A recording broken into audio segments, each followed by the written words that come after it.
ఎన్నో శరీరాలు తీసుకున్నటువంటి జీవుడు అరుణాచలం ఎప్పుడైనా విడితే, అక్కడ అరుణాచలం పట్టణంలోకి ప్రవేశిస్తే చాలు, వెంటనే అతని జీవయాత్రకి వేరే గీత గీస్తారు.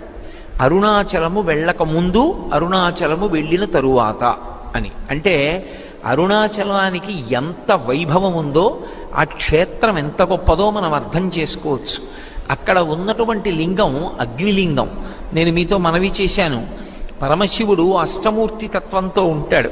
అందుకే పరమశివుడికి పూజ చేస్తే 8 నామాలతో పూజ చేస్తే చాలు, సంపూర్ణమైనటువంటి పూజ పూర్తి చేసినట్టే. అవకాశం ఉంటే శివాష్టోత్తరం చెప్పచ్చు, శివ సహస్రం చెప్పచ్చు.